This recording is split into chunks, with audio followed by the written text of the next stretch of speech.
Welcome to Democracy Does, the Civic Power Playbook, a podcast that cuts through the noise to explain what's really happening in our democracy.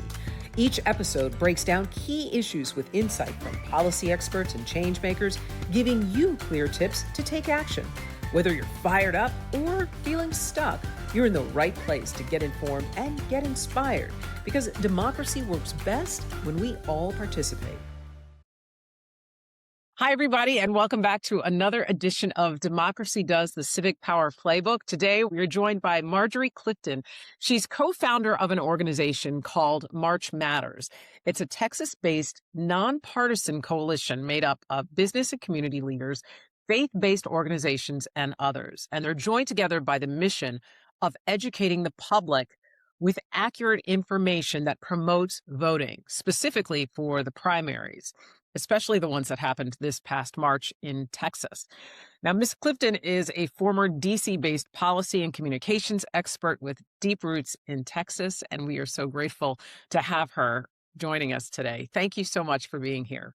Thank you. I'm glad to be here.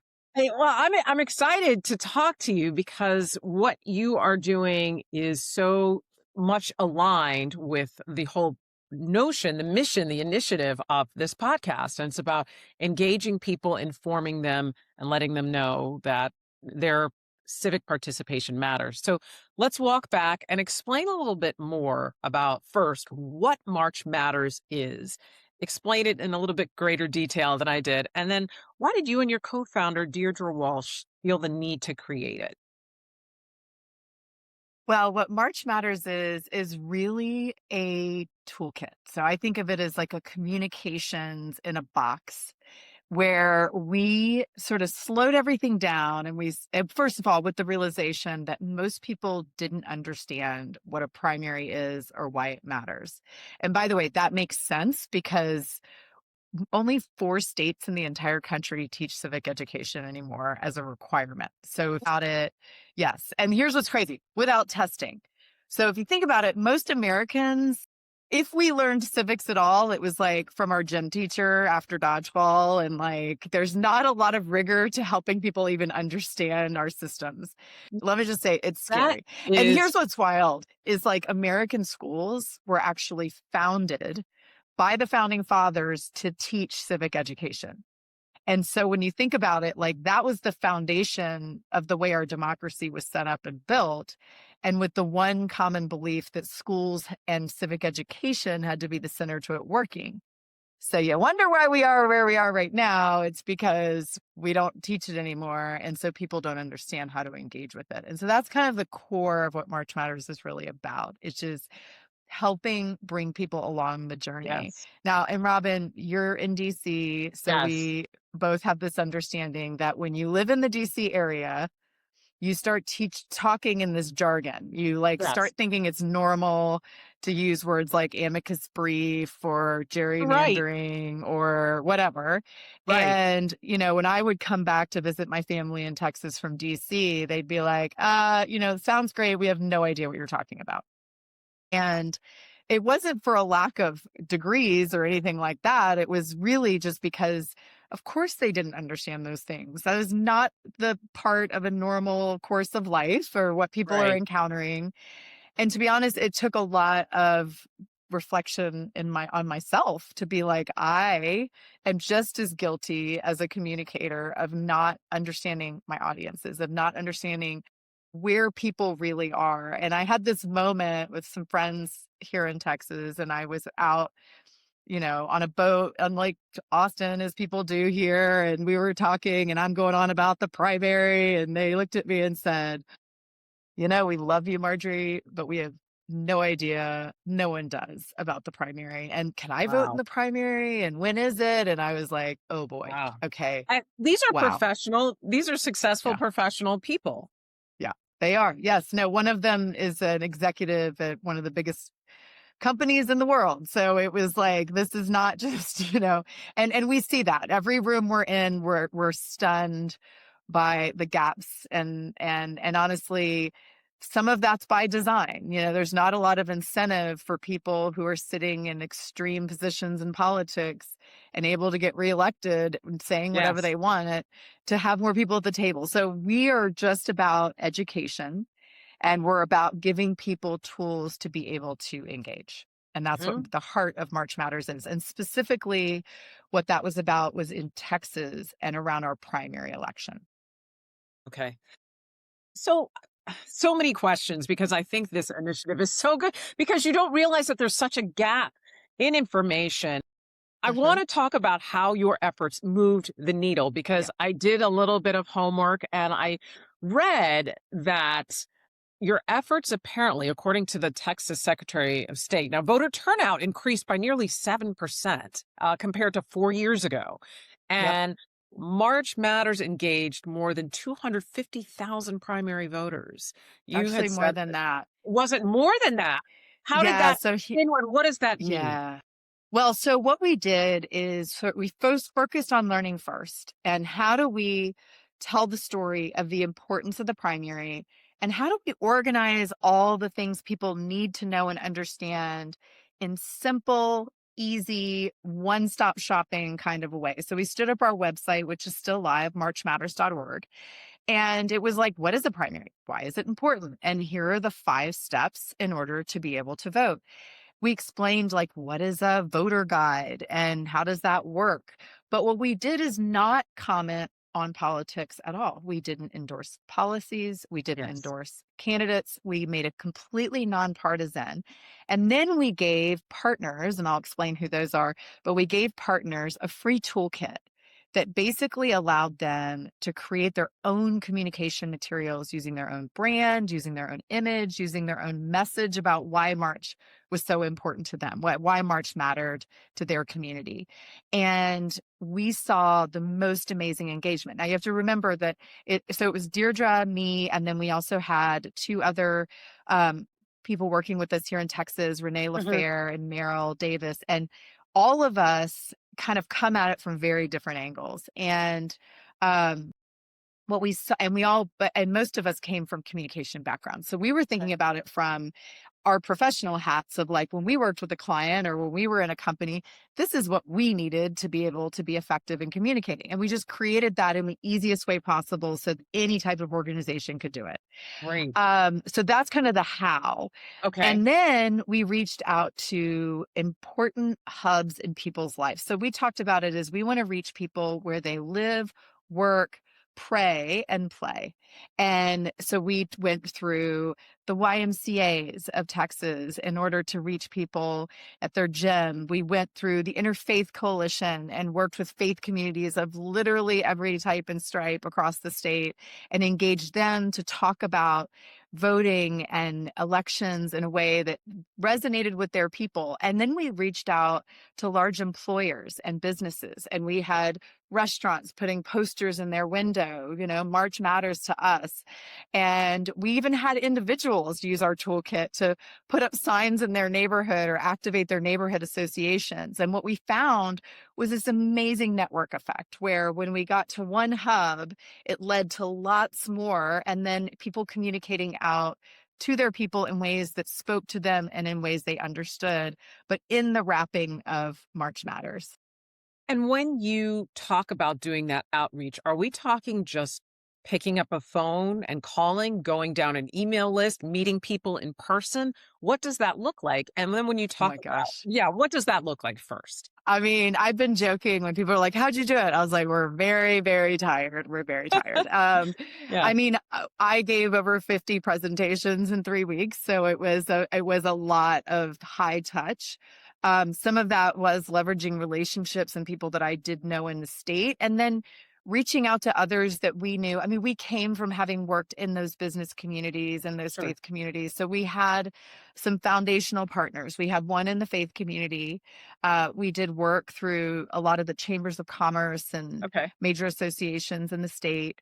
And same with the nonprofit. And some of it was just, hunting people down until they would talk to us. And then Yeah. some of it was just reaching out to networks. And so the way we're looking at it as we're talking to other states right now is we can come and partner with you.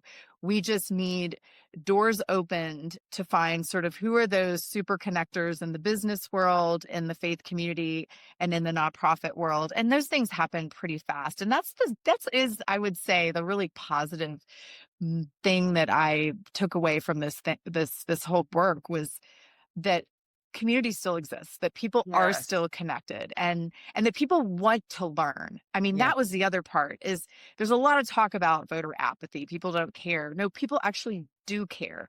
The Mhm. problem is the systems are so complex, and That's there's right. no one out there doing the work to just educate people, To help them explain. understand. That's right. That's Yes. right. Exactly. And Yes.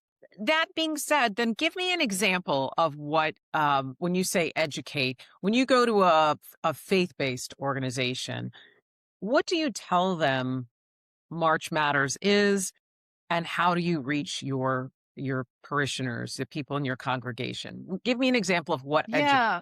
to them looks Well, like. I think it has to start from both a place of using words and language that resonates with broad groups of people. And, Yes, even the word democracy today is seen as potentially a polarizing word. There's I other people know. who argue, no, no, it's a republic.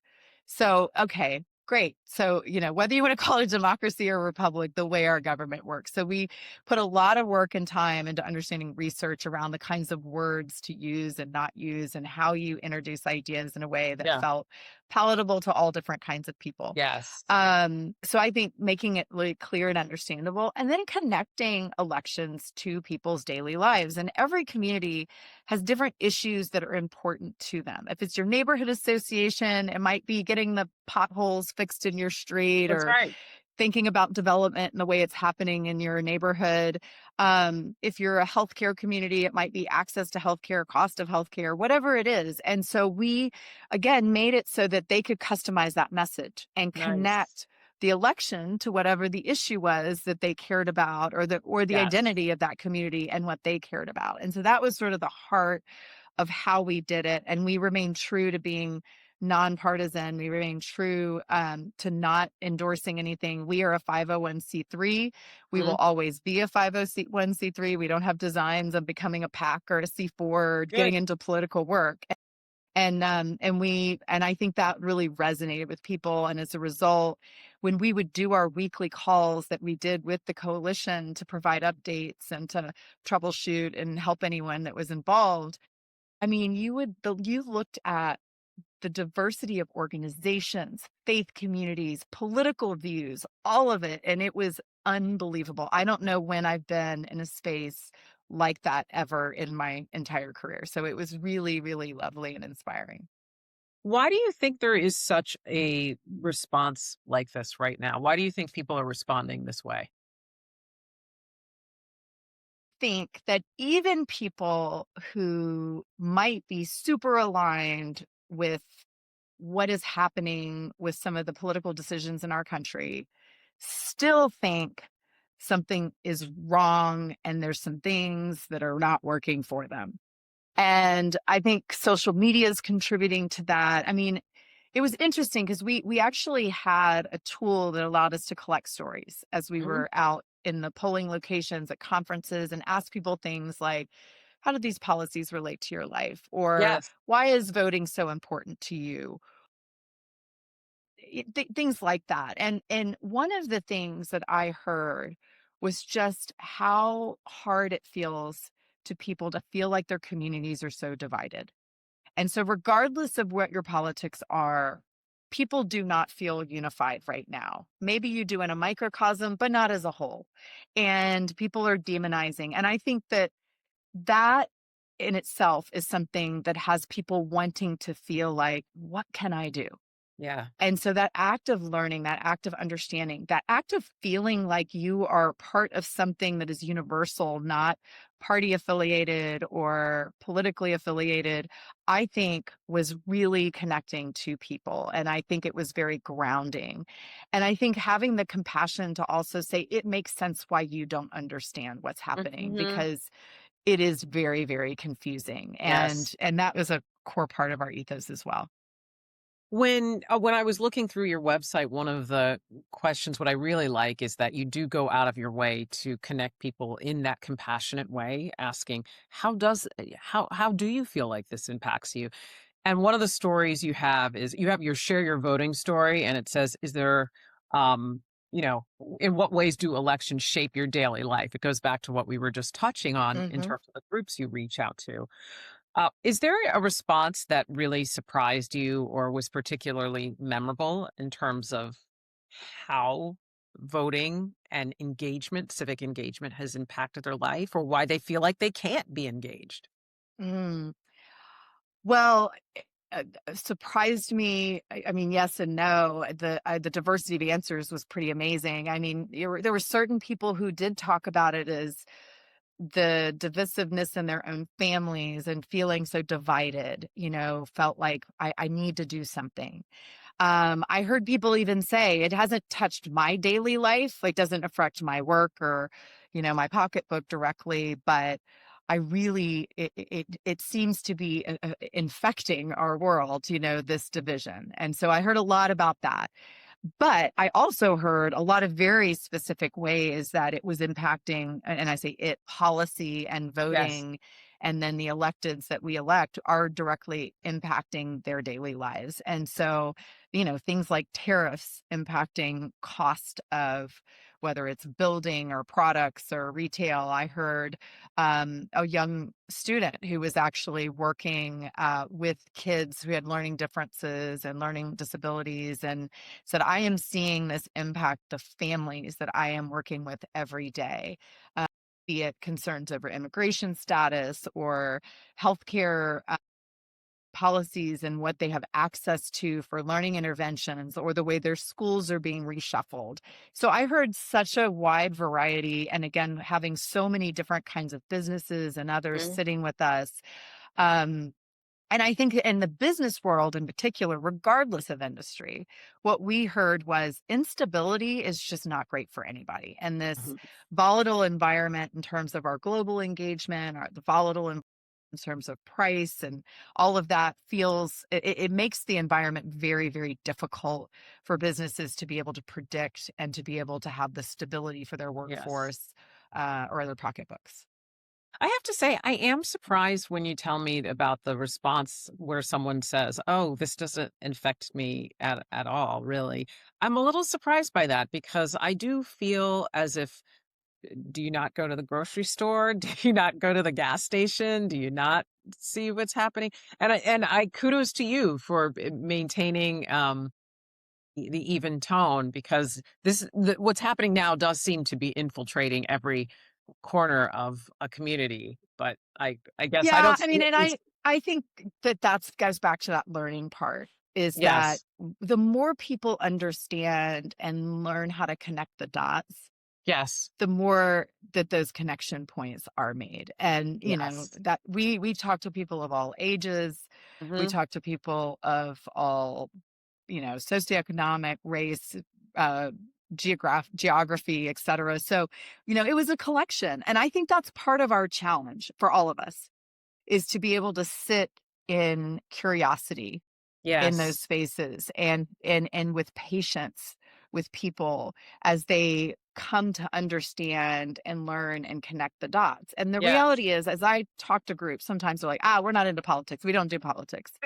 And Yes. I'm like, okay, so if you rely on garbage collection, if you That's right. rely on That's right. utilities, if anything you are doing in your life is connected to policy and politics, whether you like it or not. That's And right. I think making it something people feel safe engaging with, or feel smarter when they engage with, not Yes. dumber when they turn the news on. And that's That's another right. part, is just like helping people get it. And Yes. and that's the light bulb we would see in these rooms. And it was just absolutely so energizing.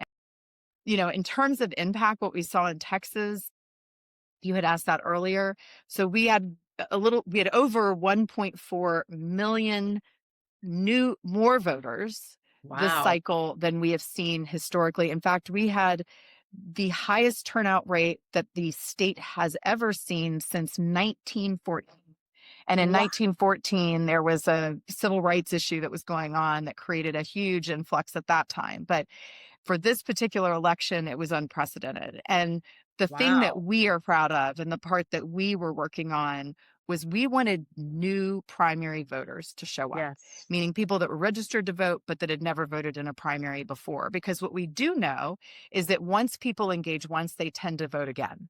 And so Yeah. it's really about changing voting habits and voting behaviors.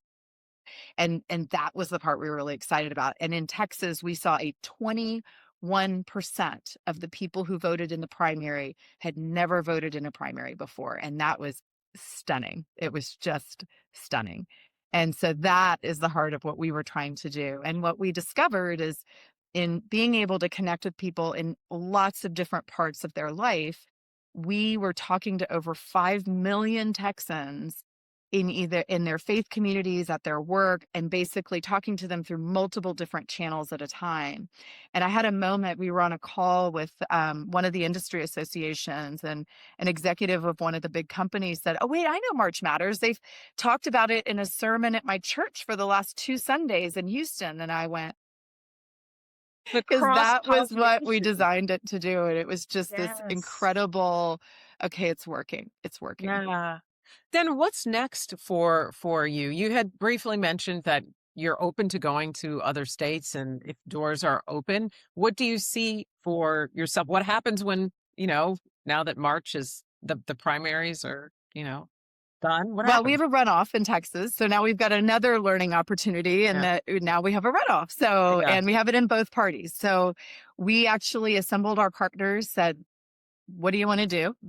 We're here in community. How are we going to do this?" And they said, "We want to do the runoff. So we're going to be doing a May Matters because it does, and a runoff. Nice And we will continue the work into the midterm as well."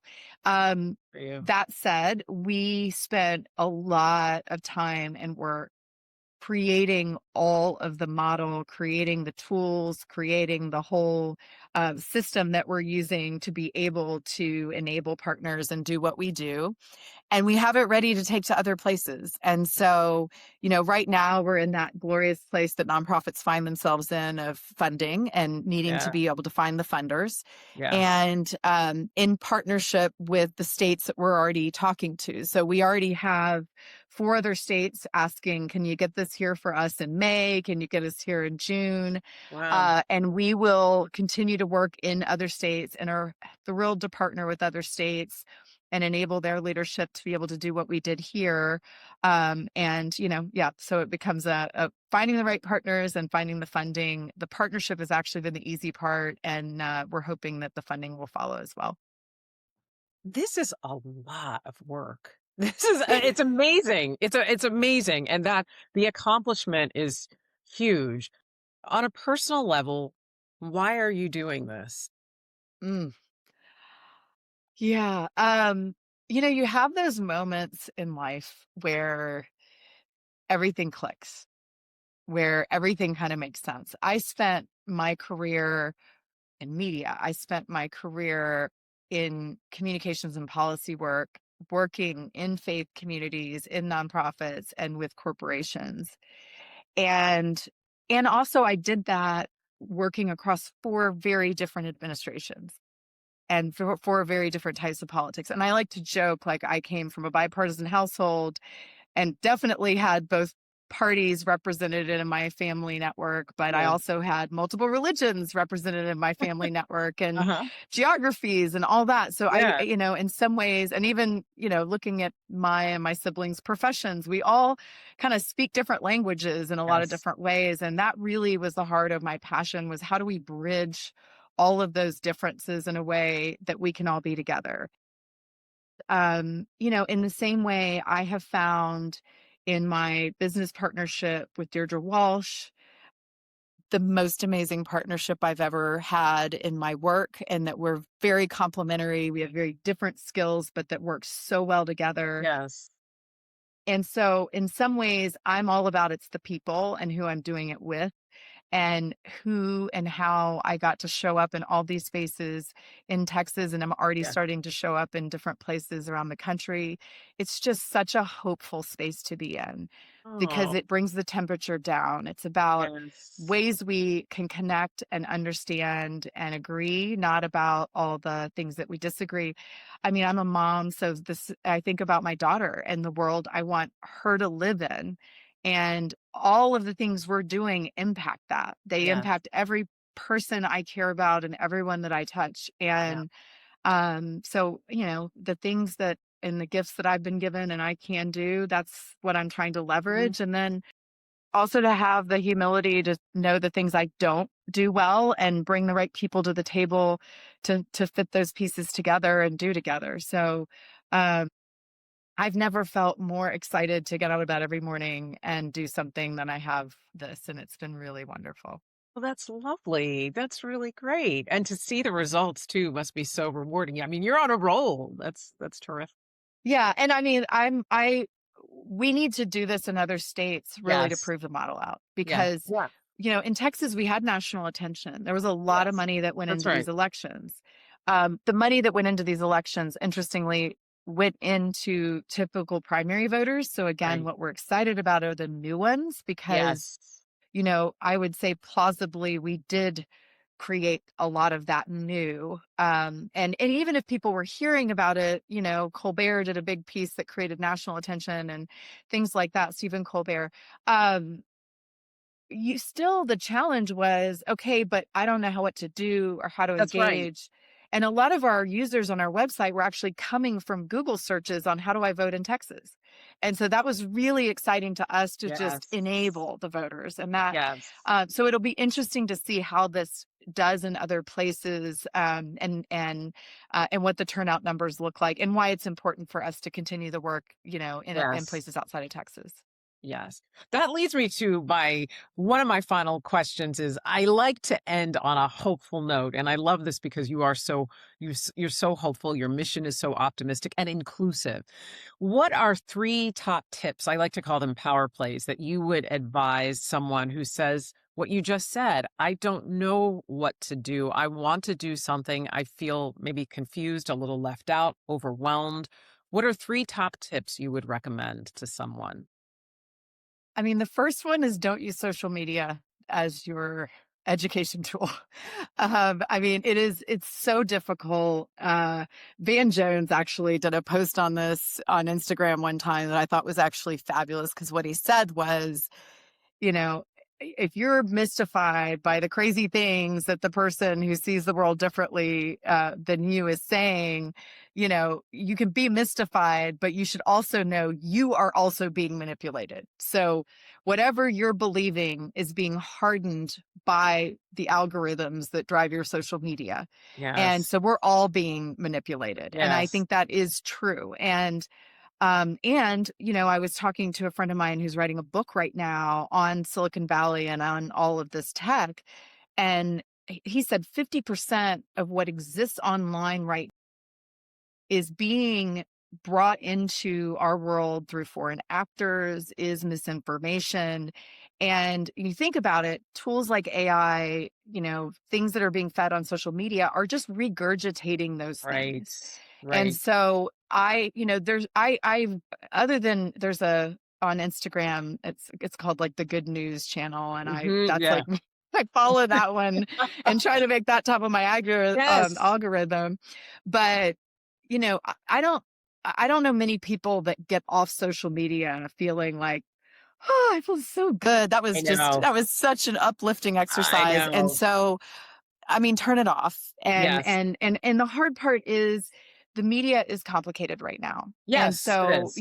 people who read lots of different kinds of things and try to, discern what out of all of those actually makes sense. That's a good philosophy. But I would say, the second Yes. recommendation I would have is get into your community and Yeah. create learning spaces. Yes. Uh, and I think that we need to do a better job of owning what we don't know Mhm. and being curious about the things that we hear Yes. and learning together. If you don't Okay. understand how it works, find the information and work with others to make sense of it all and Yes. invite those conversations in your community. I think people are more hungry than you think. But I Mhm. think those community spaces really do matter, and they make us feel better when we're in community together That's that right. way.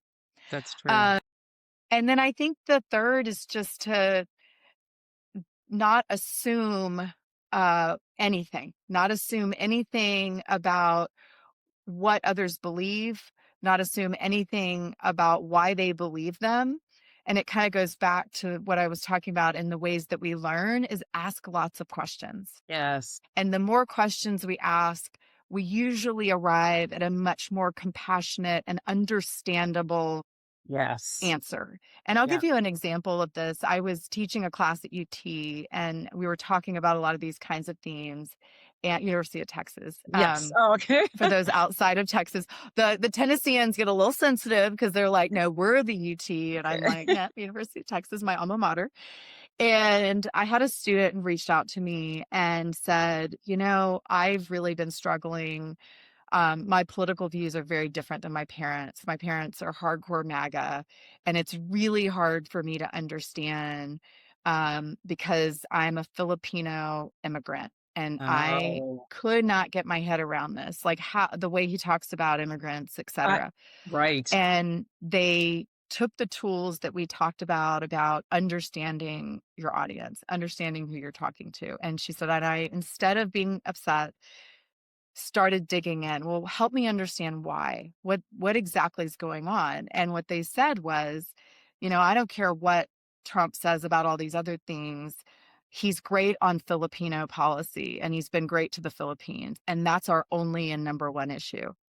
And while it didn't necessarily land the same way for the student, it Right. made sense. And it Yeah. was and it at least allowed her to have the compassion for, okay, I get it. If that's your only thing, if that's your only issue, it makes sense to me why that's who they are supporting or where they're living politically. Wow. And I think we just need more of that right now, all the way around, not Yeah. just on the right of the left and everything in between. And we saw in Texas more moderate turnout. We saw Wow. people that didn't identify in those extreme ways. And Yes. what we knew about previous primary voters, by the way, in Texas, is over 70% of them, or over 60%, but somewhere about 65%, identify as a extreme of their party. They are a strong Republican or a Yes. strong Democrat. Yeah. And we had in Texas 10% of Texans voting in primaries. So we had 10% of the population Wow. who self-identified as an extreme of their Yes. party driving everything about the politics in the state. Right. And so turning out people who politically identify differently, who live in a little bit more maybe of an independent or moderate Yes. space, Yes. changes who the leaders are. It That's changes right. who they're then accountable to. So they talk about Yes. policies that might feel a little more related to most people's lives, not just, Mhm. the fringe. That's right. That's right. Thank you so much. Well, before we go, where can people find you? Where can people go to learn more about March Matters?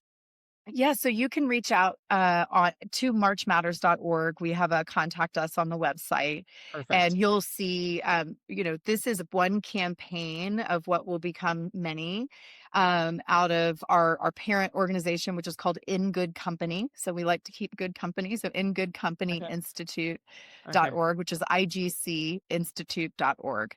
Okay. So yes, but marchmatters.org is perfect as well. You'll find us either way. Okay. Wonderful. Marjorie Clifton, thank you so, so much. Thank you for the work you're doing. And thank you for sharing and educating all of us about what you do and the importance of being Thanks. engaged. Thank you, Robin. It's now time to recap Marjorie's top 3 power plays. First, she says don't use social media as your source of information. Also, get into your community and create learning spaces.